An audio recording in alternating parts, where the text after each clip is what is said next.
অল্প কয়েক পিস মুরগির মাংস থাকলে আপনিও বানিয়ে নিতে পারেন এই মজাদার মুচমুচে বিকালের নাস্তাটি। তো নাস্তাটি কিভাবে আমি তৈরি করেছিলাম সেই প্রসেসিং আপনাদের মধ্যে শেয়ার করব। সো আসসালামু আলাইকুম এভরিওয়ান, আশা করি সকলে ভালো আছেন। আমি ফার্স্টে কিছু মুরগির মাংস নিয়েছি ছোট ছোট স্লাইস করে, এবং সাথে কিছুটা আলু নিয়ে সকল ধরনের মশলা দিয়ে কষিয়ে নেব। অন্যদিকে আটা মেখে রেখেছি। তো যাই হোক, আমার মাংসটুকু কষানো শেষ। এখন রুটি বেলে নেব।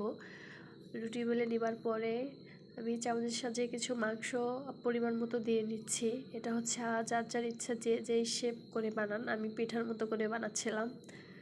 তো যাই হোক, দেখতেই পাচ্ছেন ভালো করে এটা চেপে নেবেন, কেননা এটা অনেক সময় তেলের মধ্যে দিলে আঠা খুলে যায়, তখন দেখা গেছে ভিতরে সব এই মশলাগুলো বের হয়ে আসবে। তো যাই হোক, এভাবে আমি কয়েক পিস পিঠা বানিয়ে নিচ্ছি।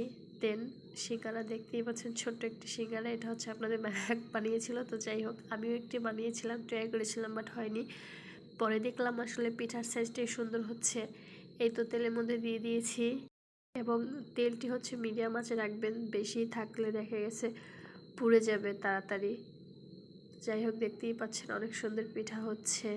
আপনারাও চাইলে অবশ্যই বাসায় বানিয়ে ট্রাই করে দেখতে পারেন, ভালো হবে আশা করতেছি। তো যাই হোক, এখানেই শেষ করছি আমার ছোট্ট ভিডিওটি ভালো লাগলে অবশ্যই আমার চ্যানেলটি সাবস্ক্রাইব করবেন এবং পাশে থাকবেন। আল্লাহ হাফেজ।